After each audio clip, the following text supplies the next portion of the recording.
मैंने सब कुछ बहुत ही परफेक्टली प्लान किया है। देख लेना, कल सुबह हमारा नया ऑफिस बहुत ही ग्रैंड तरीके से स्टार्ट होगा। और मैम इतना जल्दी ये सब कुछ कैसे होगा? अरे संभाल के, इसमें बहुत ही कीमती सामान है। अगर कुछ भी टूटा तो तुम्हारे पेमेंट में से पैसे काट लूंगी। मैम आप बिल्कुल टेंशन मत लीजिए, सब कुछ संभाल लो।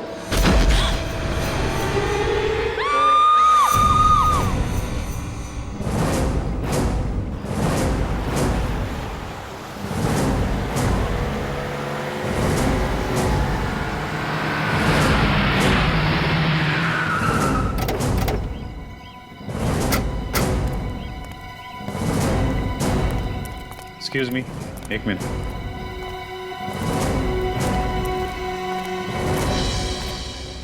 क्या पता चला? सर इसे किसी ने गोली मारी। जरा पलटो बॉडी को।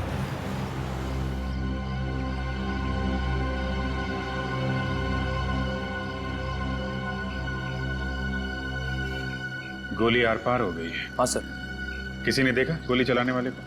नहीं सर। अच्छा, गोली की आवाज? नहीं सर, किसी ने आवाज भी नहीं सुनी। गोली चलाने वाले को नहीं देखा, गोली चलने की आवाज नहीं आई, मतलब मारने वाला पूरी तैयारी के साथ आया था। साइलेंसर लगा के मारा है। सर आदमी ऊपर से गिरा है यहाँ पे। वहां ऊपर से? हाँ सर। किसी ने देखा ऊपर से गिरते हुए? हाँ सर, इन लोगों ने।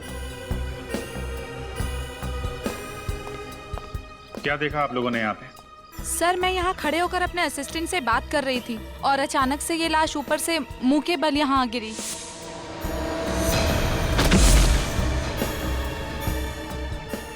गोली चलने की आवाज सुनी आप लोगों ने? जी नहीं सर। चीखने चिल्लाने की? जी बिल्कुल भी नहीं।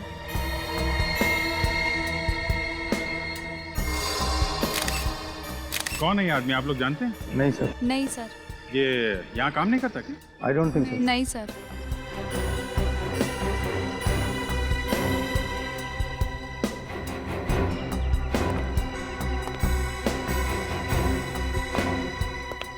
तुम सिक्योरिटी इंचार्ज हो नया के? हाँ साहब, मैं ड्यूटी करता हूँ यहाँ। कौन है ये आदमी, कब आया यहाँ? पता नहीं साहब, वो पता नहीं? क्या कर रहे थे यहाँ पे? हैं? इसकी एंट्री नहीं लिखी क्या? साहब रजिस्टर में एंट्री तो की होगी साहब, लेकिन चेहरा इतना पिचक गया है साहब, पहचानना मुश्किल है साहब। अच्छा, किसी को भागते हुए देखा यहाँ से? नहीं साहब।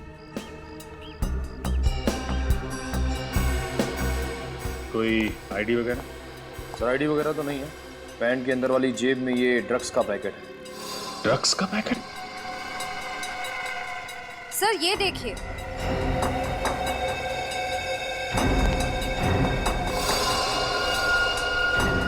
ये तो रस्सी का निशान। लेकिन सर ये आदमी ऊपर रस्सी के साथ क्या कर रहा होगा?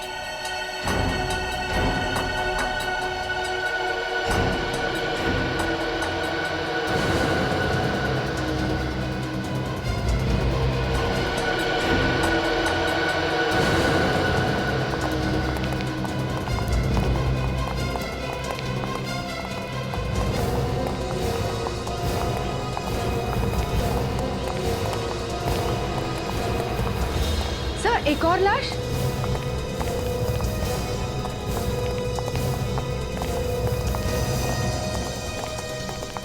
विजय जी?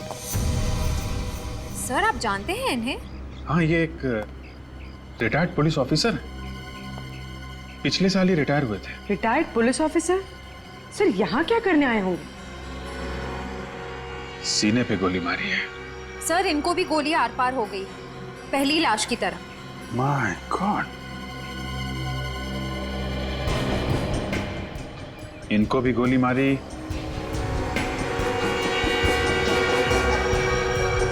और नीचे जो लाश पड़ी है उसे भी। सर कहीं इन दोनों का आपस में कोई संबंध तो नहीं? संबंध है पूर्वी, संबंध है। ये देखो, इनके हाथ देख रहे हो? इनके हाथ पे भी वैसा ही रस्सी का निशान है जैसा नीचे वाली लाश पे।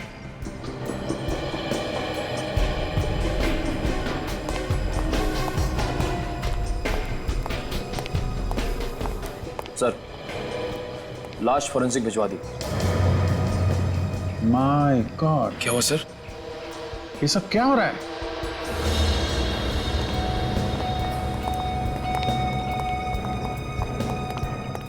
तीन लाशें? सर इसे भी गोली मारी है।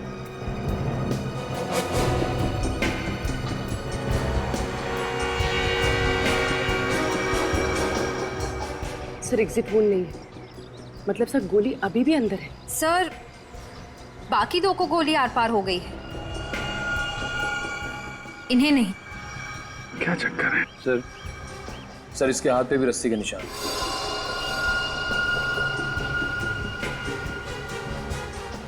एक बात नोट की तुम लोगों ने? तीनों के हाथ में रस्सी के निशान है, तीनों को गोली लगी है, लेकिन तीनों को गोली अलग अलग जगह पे लगी है।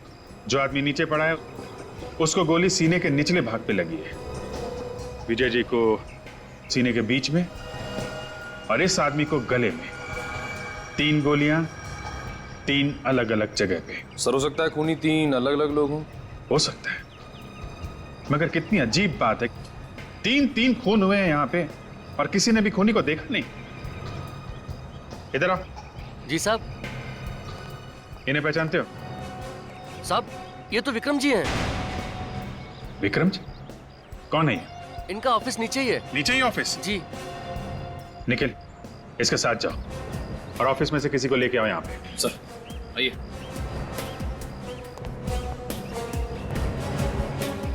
सर एक रिटायर्ड पुलिस ऑफिसर, दूसरा बिजनेसमैन और तीसरे की जेब से हमें ड्रग्स मिले। ये तीनों टेरेस पे क्या कर रहे थे? सर शायद ये विक्रम ड्रग्स लेता हो और दूसरे आदमी से खरीदता हो, जो शायद एक ड्रग डीलर हो।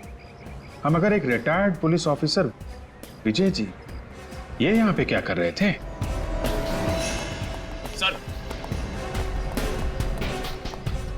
सर ये सुनील जी, विक्रम जी के मैनेजर। किसने मारा इन्हें? सर मुझे खुद भी झटका लगा जब मुझे सिक्योरिटी वाले ने बताया। आज ही ऑफिस आए थे? जी सर, इनफैक्ट विक्रम सर मेरे साथ ही मीटिंग में थे।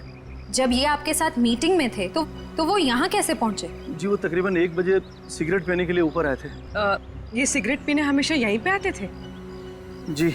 अच्छा, जब ये निकले थे तो इनके साथ में कोई और आदमी था या अकेले थे? जी नहीं, कोई नहीं था। कोई भी नहीं था? नहीं। सर हो सकता है विक्रम जी ने दोनों को बुलाया हो ऊपर टेरिस पे। हाँ, मगर एक बिजनेसमैन को क्या काम आ पड़ा एक ड्रग वाले से और एक पुलिस वाले से?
मुझे नहीं आना है। अरे क्या बचपना है फ्रेडी, चलो अंदर।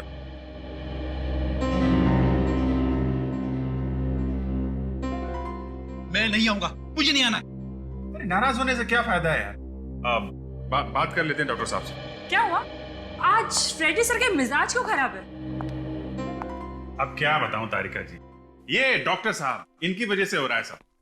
क्या डॉक्टर साहब, क्या कह दिया आपने फ्रेडी को? अंदर आने के लिए तैयार नहीं है। कमाल करते हो यार, मैंने क्या कह दिया भाई? ए फ्रेडी, यहाँ इधर इधर, कम कम।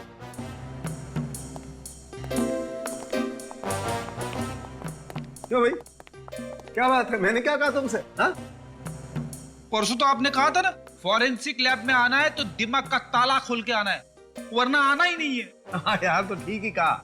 अरे तुम लैब में आते ही इतने टेढ़े मेढ़े सवाल करने लगते हो तो कहना तो पड़ेगा, इसमें नाराज क्यों होते हो यार? अरे जाने दीजिए डॉक्टर साहब, कभी कभी ऐसे केस आ जाते हैं कि दिमाग में टेढ़े मेढ़े सवाल उठने लगते हैं। अब इस केस में लीजिए, तीन लोगों को गोली लगी है, लेकिन अभी तक ये पता नहीं चल रहा है कि गोली चली कहां से है। हवा में से। क्या? हवा में से? हाँ, और इन तीनों की मौत एक ही गोली से हुई है। क्या? एक ही गोली से? हाँ अभिजीत, तीनों को एक ही गन से और एक ही बुलेट से मारा गया है। हवा में से गोली चली, एक गोली से 3 लोग मर गए। तीन लोग मर गए। अरे ये कैसे हो सकता है सर? फिर आप कहेंगे कि फ्रेडी टेढ़े मेढ़े सवाल पूछता रहता है। अरे नहीं फ्रेडी, एक बार तो वाकई इस सवाल ने मेरी भी खोपड़ी घुमा दी थी, लेकिन बाद में दिमाग लगाया और घाव को अच्छी तरह से देखा तो समझ में आया। घाव देख के? क्या क्या समझ में आया? हमें भी तो समझाइए। मैं बताता हूँ।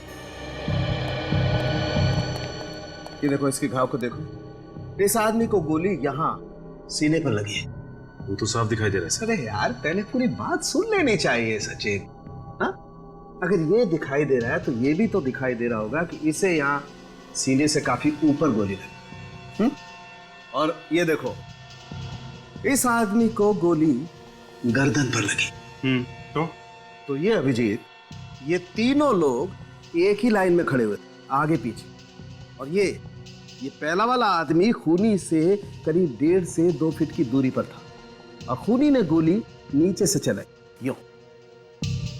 लो, फिर से बम फोड़ दिया। अरे डॉक्टर साहब, मेरा नहीं, फ्रेडी का तो ख्याल करो। साफ साफ बताओ, कहना क्या चाहते हो? मैं जो कहना चाहता हूं वो आप लोगों को दिखाता हूं। आइए फ्रेडी, आजा।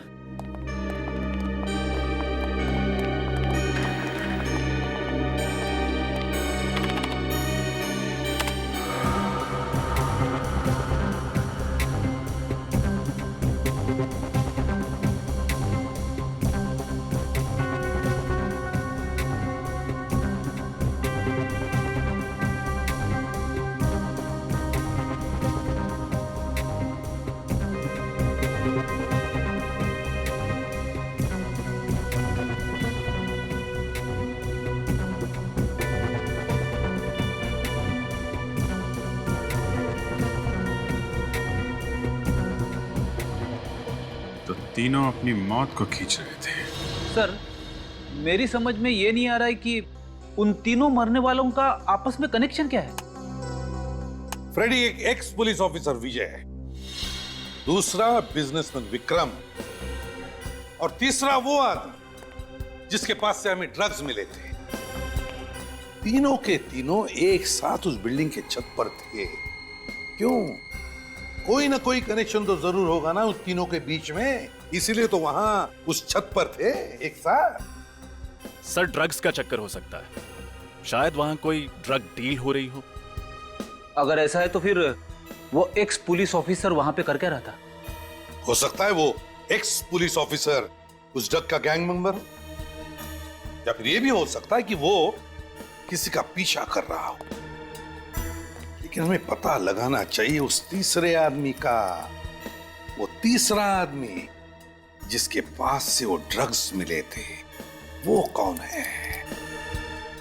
मगर सर, उन तीनों को इतनी प्लानिंग करके मारा किसने होगा? मारा जिसने भी हो, पर वो वहां शायद सिर्फ एक को मारने आया होगा और बाकी के दोनों बस गेहूं में घुन की तरह पिस गए। हाँ रजत, हो भी सकता है और नहीं भी, लेकिन एक बात पक्की है कि उन तीनों के हाथों पर रस्सी के निशान थे। रस्सी के तीनों के तीनों करने क्या गए थे रस्सी के साथ बिल्डिंग के छत पर?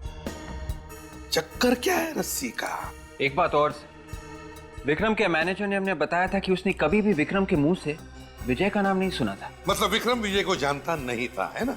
जी सर। हो सकता है विजय विक्रम को जानता हो, तो पता लगाओ। देखो देखो क्या संबंध था विजय और विक्रम के बीच में, क्या संबंध था।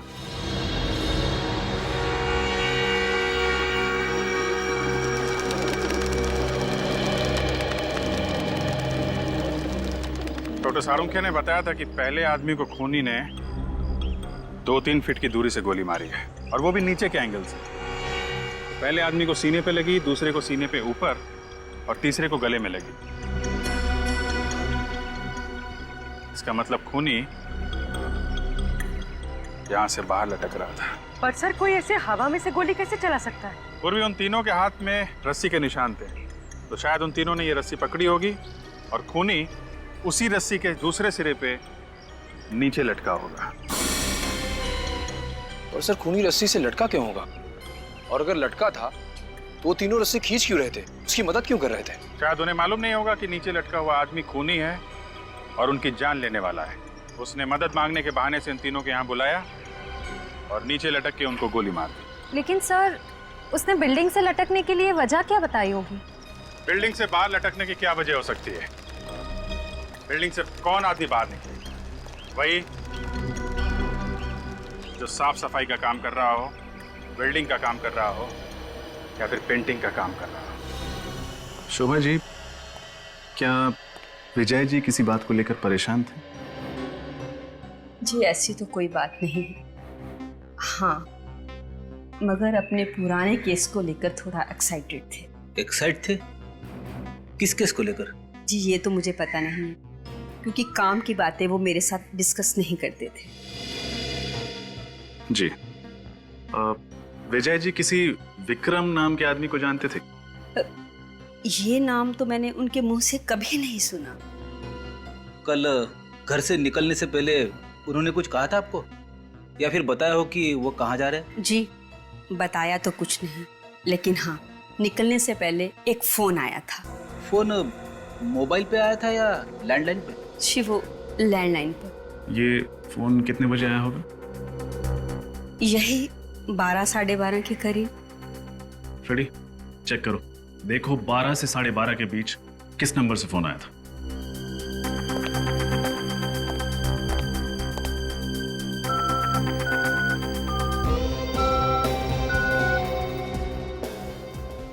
सर 12 और 12:30 के बीच सिर्फ एक ही फोन आया था।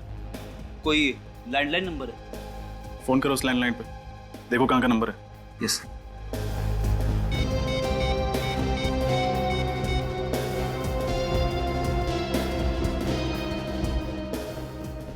हेलो, हाँ अब कहाँ का नंबर है ये? क्या? Okay thanks. क्या हुआ सर? जिस नंबर से विजय जी को फोन किया गया था वो विक्रम के ऑफिस का है। क्या? विक्रम के ऑफिस का? विक्रम के ऑफिस से किसने फोन किया होगा और क्यों? सुनो। सलाम साहब। सलाम। अच्छा, इस बिल्डिंग में कल कुछ काम चला था, पेंटिंग का, वेल्डिंग का या साफ सफाई का? हाँ साहब, वेल्डिंग का काम चल रहा था। कहाँ पर? 7वें माले पर विक्रम जी का ऑफिस है ना, उसके विंडो के बाहर काम चल रहा था। अच्छा, ये वेल्डर छत से लटक के काम कर रहा था? हाँ साहब, लटक के काम कर रहा था। नाम क्या है उसका? रहता कहाँ है? सर पता नहीं किसने फोन किया, हम तो किसी विजय नाम के आदमी को जानते भी नहीं है। शायद विक्रम ने फोन किया हो। मगर विक्रम सर क्यों फोन करेंगे जब वो किसी विजय नाम के आदमी को जानते ही नहीं थे? हेलो सर, मैं रोहित, विक्रम का छोटा भाई। मिस्टर रोहित, आपके भाई विक्रम ने कभी आपके सामने विजय नाम के किसी आदमी का जिक्र किया था? नहीं सर, बिल्कुल नहीं। आपका भाई ड्रग्स लेता था? ड्रग्स तो लेता था सर, लेकिन ये बात 1 साल पुरानी है। 1 साल पुरानी बात? मतलब? दरअसल 1 साल पहले एक हादसे की वजह से भाई ने ड्रग्स लेना छोड़ दिया था। हादसा? कैसा हादसा? एक प्लेन क्रैश हुआ था और उसमें भाई भी था। किस्मत अच्छी थी कि उसमें से 2 लोग बच निकले, एक भाई और एक औरत। एक्चुअली सर, जिंदगी ने विक्रम सर को एक और मौका दिया। वो ये मौका हाथ से गंवाना नहीं चाहते थे, इसलिए उन्होंने शराब और ड्रग्स को हमेशा हमेशा के लिए छोड़ दिया था। अगर विक्रम सचमुच में बदल गया था, उसने ड्रग्स भी छोड़ दी थी, तो वो ड्रग्स वाले आदमी के साथ छत पे क्या कर रहा था?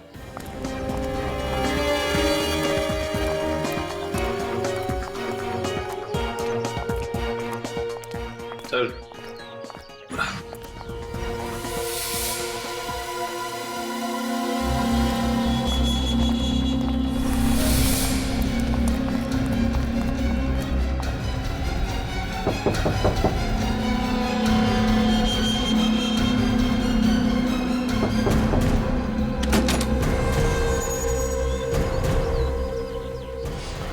सीधा खड़ा।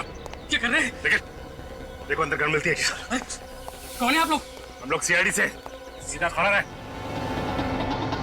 लेकिन मैंने क्या है? अभी पता चल जाएगा। तिगड़ी स्क्वायर बिल्डिंग में तू वेल्डिंग का काम करने गया था ना? जी, मैं ही गया था 7th फ्लोर पे। लेकिन मैंने क्या है? खून किया है तूने? खून?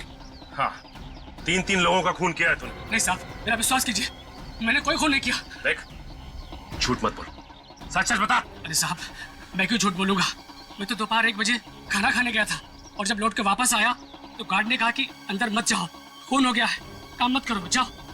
फंसने के बाद हर अपराधी ऐसे ही कहता है। सच तो ये है कि तूने उन तीनों का खून किया और वहाँ से भाग गया। नहीं मैडम, मेरा विश्वास कीजिए, मैंने कोई खून नहीं किया है। फिर एंट्री बुक में बाहर जाने का टाइम क्यों नहीं लिखा? मैं जल्दी में निकल गया था और वैसे भी खाना खाने के बाद वापस काम पे ही आना था, इसीलिए मैंने साइन नहीं किए।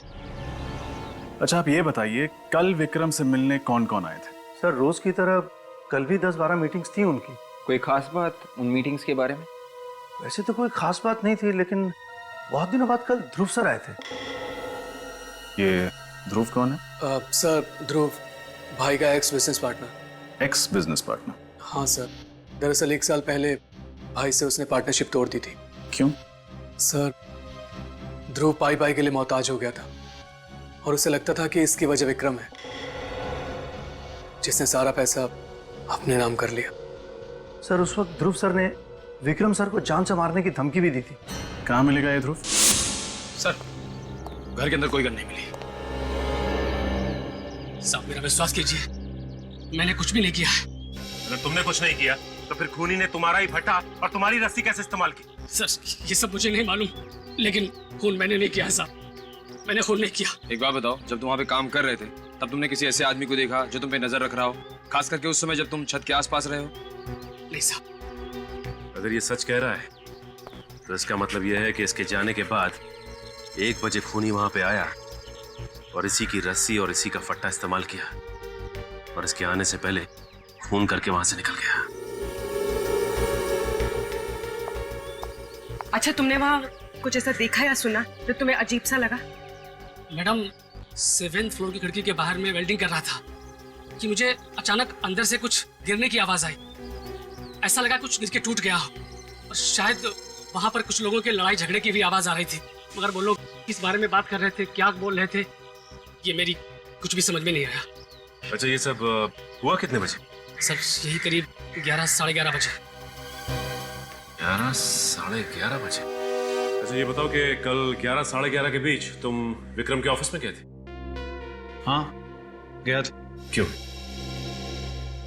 कुछ काम था। वही तो पूछ रहा हूँ, क्या काम था?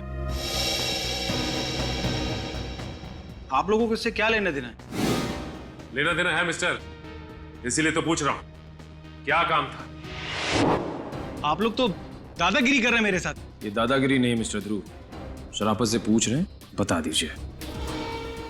कुछ पर्सनल काम था। देखिए, ये घुमा फिरा के बातें करना बंद कीजिए और शराफत से वो बताइए जो हम पूछ रहे हैं, क्योंकि अगर हम दादागिरी पे उतर आए ना तो तोते की तरह बोलना शुरू कर देंगे आप।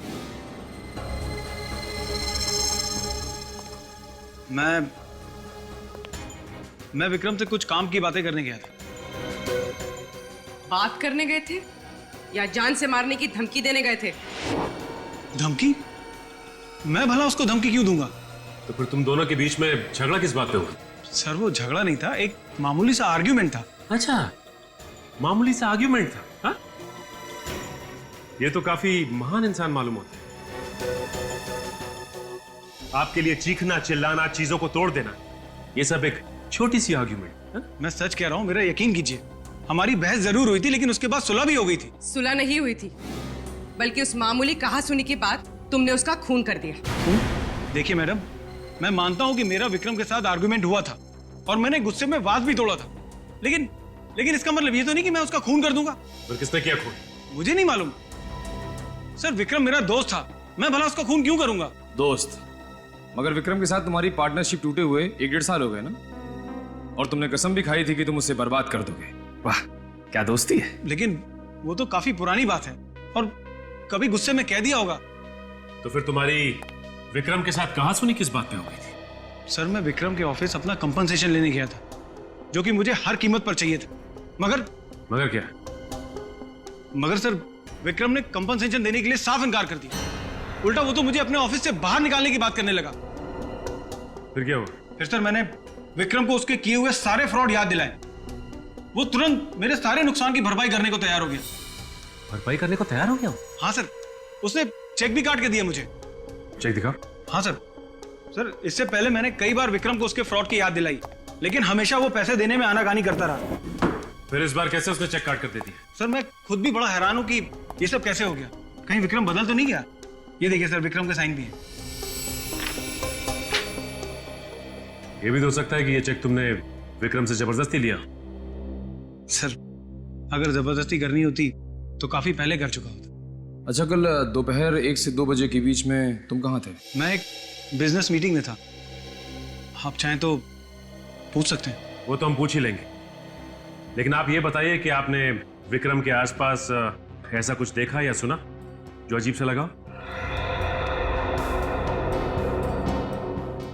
हाँ सर, मैं जब विक्रम के ऑफिस से बाहर निकल रहा था तो मैंने विक्रम को किसी से फोन पे बात करते हुए सुना था। क्या बात कर रहा था?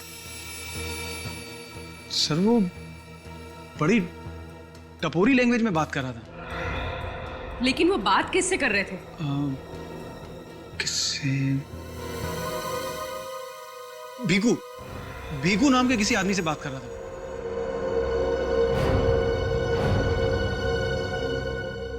भीकू?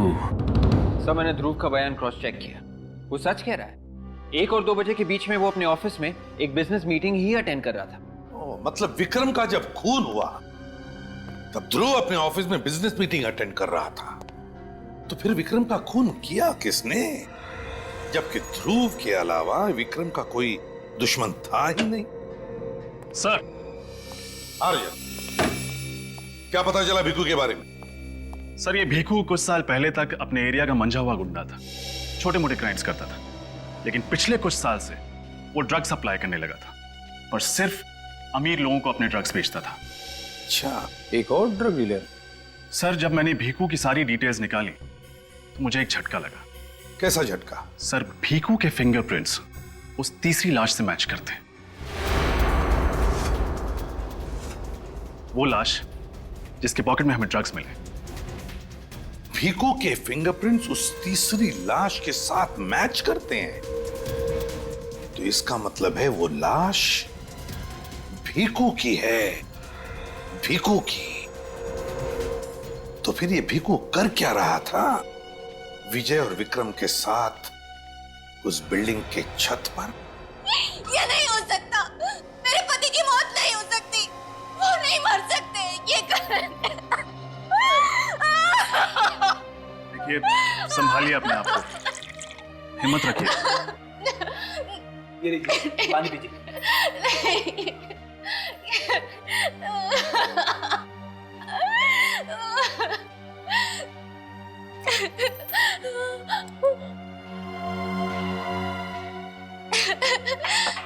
किसने मारा मेरे पति को? कौन है? मैं उसे नहीं छोड़ूंगी। देखिए, हम भी ढूंढने की कोशिश कर रहे हैं कि खूनी कौन है। आपने कभी विक्रम का नाम सुना? जी नहीं, मैं विक्रम को नहीं जानती। देखिए, प्लीज ध्यान से सोचिए। आपके पति भीकू ने कभी भी विक्रम के बारे में जिक्र किया था? जी नहीं। आप कम से कम ये तो जानती होंगी कि भीकू ड्रग्स का धंधा करता था। जी, ड्रग्स का धंधा करते थे। पिछले 7-8 महीने से वो एकदम सुधर गए थे। सुधर गए?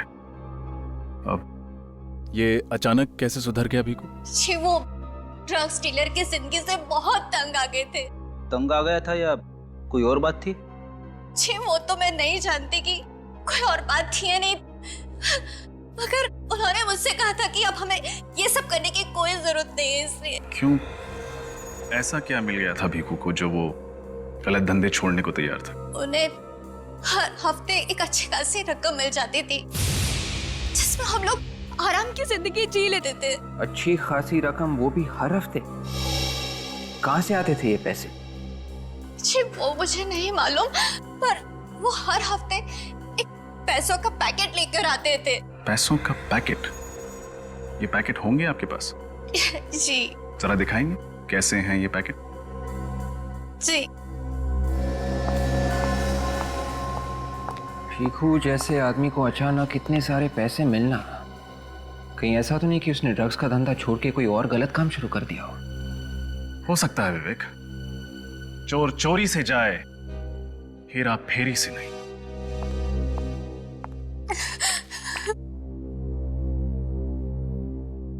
अरे ये तो विक्रम की कंपनी का इन्वेलप है।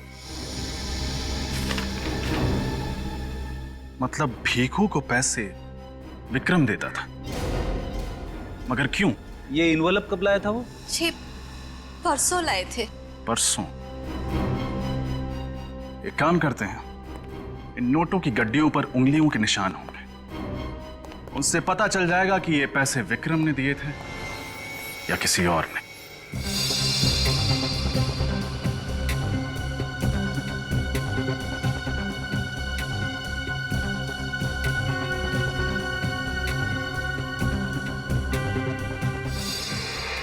ये क्या? नोटों के बंडलों के ऊपर रघु की उंगलियों के निशान? हाँ सर। मगर रघु की तो 1 साल पहले प्लेन क्रैश में मौत हो गई थी, तो फिर उसकी उंगलियों के निशान कहां से आए? वही तो फ्रेडी, वही तो। रघु की उंगलियों के निशान आए कैसे और कहां से? इसका एक ही मतलब हो सकता है कि उस प्लेन क्रैश में रघु की मौत हुई नहीं, रघु बच गया रघु। वरना एक दिन पहले लाए हुए नोटों के बंडलों पर उसकी उंगलियों के निशान आएंगे कहां से? रघु बच गया उस प्लेन क्रैश में, रघु बच गया। लेकिन उस प्लेन क्रैश में विक्रम भी तो था। उस प्लेन क्रैश में विक्रम भी तो था ना, वो भी तो बच गया था। हाँ सर, उस प्लेन क्रैश में 2 ही लोग बचे थे, एक औरत और दूसरा ये विक्रम। एग्जैक्टली, वही तो। कैसे? मेरा तो दिमाग घूम गया सर। अब उस प्लेन क्रैश में सिर्फ एक आदमी बचा था। रघु अगर जिंदा था तो विक्रम की मौत हो जानी चाहिए थी ना। मगर सर विक्रम की लाश तो हमें उस बिल्डिंग की छत से मिली थी। सब समझ में आ रहा है, सब समझ में आ रहा है। वे एक काम करो, रघु की उंगलियों के निशान विक्रम की लाश की उंगलियों के निशान के साथ मैच करके देखो, सब साफ हो जाएगा। Yes sir. देखो,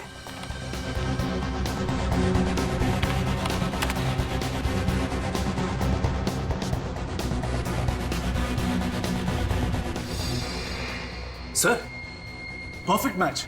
रघु की उंगलियों के निशान विक्रम की लाश की उंगलियों के निशान के साथ मैच करते हैं सर। एग्जैक्टली। जिसे हम विक्रम की लाश समझ रहे थे, वो विक्रम की लाश नहीं बल्कि रघु की लाश थी, रघु की लाश। मगर सर ऐसा कैसे हो सकता है? रघु ने अपना चेहरा ऐसे कैसे बदल दिया? विक्रम कैसे बन गया? ऐसा ही हुआ है विवेक, ऐसा ही हुआ है। बस उस हॉस्पिटल में जाकर पूछताछ करो जहां पर इस प्लेन क्रैश के पैसेंजर्स को एडमिट किया गया था। वहीं पर विक्रम और रघु के चेहरे का पर्दा हट जाएगा और वहीं पर दूध का दूध हो जाएगा और पानी का पानी। डॉक्टर साहब, पिछले साल जो प्लेन क्रैश हुआ था उसके घायल पैसेंजर्स और डेड बॉडीज की देखरेख आप ही कर रहे थे? जी हाँ सर, मैंने और मेरी टीम ने की।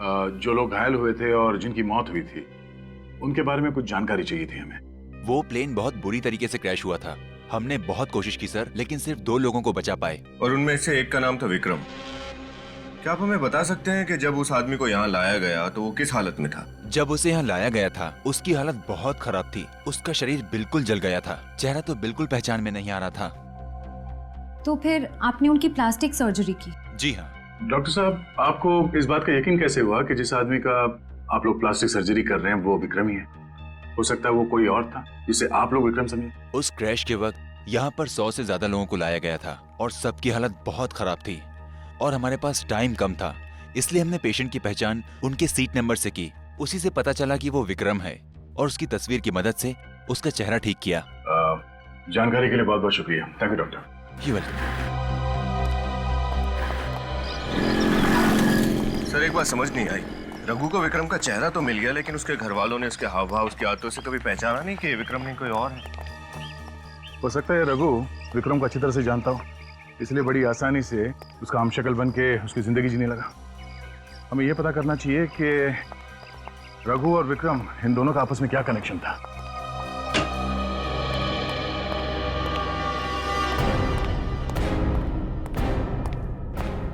सर, हाँ, रघु और विक्रम एक दूसरे को जानते थे। क्या? यस सर, रघु एक गैंगस्टर था और विक्रम के बिजनेस के लिए छोटे मोटे गैर कानूनी काम करता था। और सर रघु की फ्लाइट की टिकट भी विक्रम की कंपनी ने बुक की थी। अच्छा, देखा किस्मत ने कैसे एक गैंगस्टर को बिजनेसमैन बना दिया। और मौके का फायदा उठाते हुए रघु चुपचाप विक्रम की जिंदगी जीने लगा। सर रघु और भिखू भाई भाई थे, शायद इसलिए रघु ने भिखू को छत पे बुलाया होगा। मगर एक्स पुलिस ऑफिसर विजय को क्यों बुलाया होगा? सर मैंने विजय के कुलीग से पता किया कि एक जमाने में रघु विजय का इन्फॉर्मर हुआ करता था। रघु विजय का इन्फॉर्मर हुआ करता था? बस, तो रघु ने विजय को बुला लिया होगा कुछ इन्फॉर्मेशन देने के लिए। सर और एक बात। वो क्या? अब तक हमें लग रहा था कि खूनी विक्रम को मारना चाहता था। सर ये भी तो हो सकता है कि खूनी को ऑलरेडी पता हो कि विक्रम नहीं रघु है और वो दरअसल रघु को मारना चाहता हो। मगर सर ऐसा कौन हो सकता है जो ये सब कर रहा है? सर रघु को परसों रात किसी ने अपने घर में जाते हुए देखा है। लेकिन सर रघु अपने घर क्यों जाएगा? वो अगर वहां जाता है तो उसका पर्दाफाश नहीं हो जाएगा? लोगों को ये नहीं पता चल जाएगा कि वो विक्रम नहीं रघु है? रजत, जरूर इस रघु के घर में कोई ऐसी चीज छुपी हुई है जिसे मिलते ही रघु का पर्दाफाश हो सकता है। लेकिन क्या हो सकती है वो चीज? ढूंढो उस चीज को, अच्छी तरह से तलाशी लो रघु के घर की, तलाशी लो।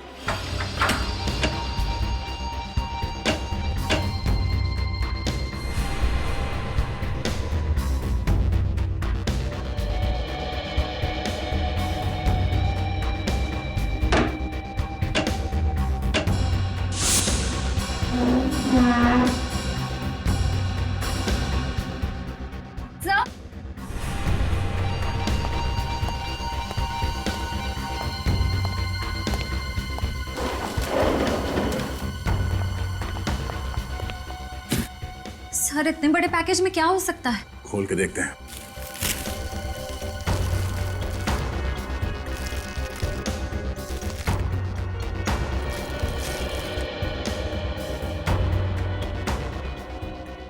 पेंटिंग्स, काफी महंगी पेंटिंग्स है ये। इतनी महंगी पेंटिंग्स ये रघु के पास कहां से आई? रघु तो अभी विक्रम बन के घूम रहा है ना। और सर अब उसके पास इतने पैसे हैं कि वो ये पेंटिंग्स आसानी से खरीद सकता है। हम अगर रघु ने ये पेंटिंग्स यहाँ पे छुपाया क्यों? अगर ऐसा होता तो अपने घर पे सजा के रखता। इनसे फिर पता कैसे चलेगा कि ये पेंटिंग्स इस रघु तक कैसे पहुंची? एक आदमी है जिसे मैं जानता हूँ, वो बता सकता है इन पेंटिंग्स के बारे में।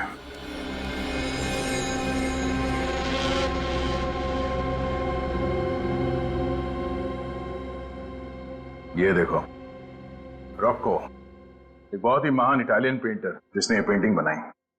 अरे वाह सर, मुझे पता नहीं था आपकी पेंटिंग्स में इतनी दिलचस्पी है। हाँ, जब कभी टाइम मिल जाता है। वैसे ऐसा होता बहुत कम है, मेरे भी हॉबीज हैं। दया के पेंटिंग में इंटरेस्ट लेने का श्रेय थोड़ा बहुत मुझे भी जाता है। नमस्ते। नमस्ते। ये संजीव जी हैं, world art expert. Sanjeev ji, यही है वो पेंटिंग जिसके बारे में मैंने आपसे बात की। हाँ, ये तो बड़ी कीमती पेंटिंग्स है। इसको रशिया के पेंटर मैरोसामा ने बनाई थी। इनकी कीमत तो करोड़ों में है। इन पेंटिंग्स को लंदन के साउथ में ऑक्शन में बेचा गया था और मैं वहां था। आप बता सकते हैं कि ये पेंटिंग्स किसके नाम पे खरीदी गई थी? इनको खरीदने वाला और कोई नहीं, इंडिया के मशहूर आर्ट कलेक्टर यशवंत जी थे। सर ये यशवंत जी विक्रम के मामा हैं। यशवंत विक्रम के मामा है? और संजीव जी, आपने ये क्यों कहा कि यशवंत आर्ट कलेक्टर थे? क्योंकि थे, अब नहीं है। आज से 3 साल पहले आर्म रॉबरी में उनको मार दिया गया था और उनका सारा कलेक्शन लूट के ले गए थे। अगर उनका सारा आर्ट कलेक्शन लूट लिया गया तो फिर ये पेंटिंग्स रघु को कहां से मिली? सर, विक्रम के चाचा यशवंत के घर से जो पेंटिंग चोरी हुई थी, उनका मर्डर हुआ था, उस केस की फाइल।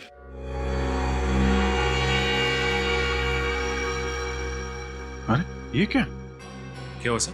इस केस के इंचार्ज विजय जी थे? सर, विजय जी की बीवी शायद इसी केस के बारे में बात कर रही थी, जिसको लेकर विजय जी एक्साइटेड थे। इसमें लिखा है घर के अंदर कोई फोर्स्ड एंट्री नहीं थी। इसका मतलब ये काम किसी अंदर वाले आदमी का है, जिसे घर के बारे में पूरी जानकारी थी, जिस पर यशवंत जी को पूरा भरोसा था, अच्छी तरीके से पहचानते थे उसे। मगर सर वो आदमी कौन था जिस पे विजय जी को शक था? मजेदार बात यह है कि उसका नाम विक्रम है। विक्रम पे शक था? हाँ, विक्रम पे शक था, मगर सबूत न मिलने की वजह से ये केस पेंडिंग पड़ा हुआ था। सर, एक बात समझ में नहीं आ रही कि ये रघु और विक्रम, इसने विजय जी को क्यों बुलवाया और वो ये पेंडिंग केस क्यों खुलवाना चाहता था, जबकि वो अच्छी तरह से जानता था कि अगर ये पेंडिंग केस खुल गया तो वो फंस जाएगा, क्योंकि दुनिया की नजरों में वो विक्रम है। इसका मतलब रघु को पता चल गया था कि असली खूनी कौन है, यशवंत जी का खून किसने किया और किसने वो पेंटिंग चुराई। वो चाहता था कि असली खूनी पकड़ा जाए, जिसकी वजह से विक्रम का नाम इस केस से साफ हो जाए, रघु बाकी की जिंदगी आराम से गुजार सके विक्रम बनके। सर, यशवंत जी का खून किसने किया और वो पेंटिंग किसने चुराई? कोई ऐसा आदमी जिसे मालूम था कि विक्रम विक्रम नहीं, रघु है। ओह डार्लिंग, अभी तक तुमने मुझे पहचाना ही नहीं। यू नो व्हाट, सांप का कांटा बच सकता है, बिच्छू का कांटा बच सकता है, लेकिन मेरा यू जस्ट डोंट वरी, तुम्हें घबराने की कोई जरूरत नहीं।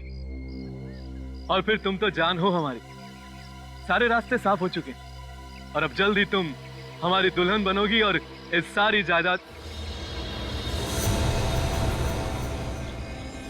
सर, आप यहाँ? हाँ, वो शादी का तोहफा देना था। तोहफा? कैसा तोहफा सर? खुद ही देख लो। सर, ये तो वही पेंटिंग है जो मेरे मामा यशवंत के घर से चोरी हुई थी। हाँ, रघु के घर से मिली, उसी ने चुराई थी। Thank you sir. सर, मेरे भाई के कातिल का पता चला? हाँ, पता चल भी गया है और नहीं भी। मतलब ये कि हम जानते हैं खूनी कौन है, पर हम चाहते हैं कि वो खुद ही सब कुछ उगल दे। कौन है सर? किसने मारा मेरे भाई को? शायद तुम। मैं भला अपने भाई का खून क्यों करूंगा सर? भाई को नहीं, रघु को तो मार ही सकते हो ना। अपने अंकल यशवंत को मार सकते हो।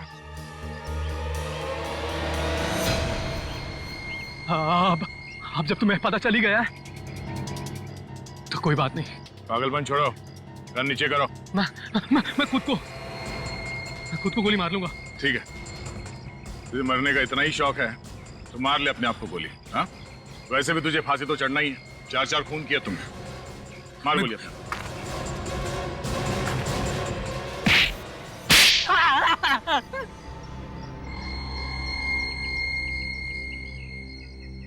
हाँ सर, मैं नहीं मारा है अपने मामा यशवंत को और उन तीनों को भी। क्यों मारा अपने अंकल यशवंत को? मैं अपने मामा को नहीं मारना चाहता था सर, लेकिन उन्होंने मुझे वो पेंटिंग्स चुराते हुए देख लिया। तो कहीं वो पुलिस को ना बता दे, इसलिए तुमने उन्हें अपने रास्ते से ही हटा दिया। और फंस गया विक्रम। तो फिर रघु और विक्रम, उसे क्यों मारा तुमने? सर, मुझे पता चल गया था कि प्लेन क्रैश में मेरे भाई की मौत हो गई है और उसकी जगह वो रघु बहरूपिया बन के आ गया। इसलिए मैंने उसको भी मार डाला सर। और उस रघु उर्फ विक्रम को ये पता चल गया था कि वो पेंटिंग्स तुमने चुराई थी। हाँ, और उस दिन उसने वही बताने के लिए इंस्पेक्टर विजय को छत पर भी बुलाया था। और इससे पहले कि इंस्पेक्टर विजय को सच्चाई का पता चल जाता, तुमने उन तीनों का खून कर दिया। हाँ सर। बहुत खूब, बहुत फुल प्रूफ प्लानिंग बनाई थी तुमने। तुम्हारे सारे पत्ते एक झटके में बिखर गए। तुमने वो कहावत तो सुनी होगी, जो बोओगे वही पाओगे। जिस रस्सी के सहारे तुमने उन तीनों का खून कर दिया, वही रस्सी तुम्हारे फांसी का फंदा बनेगी।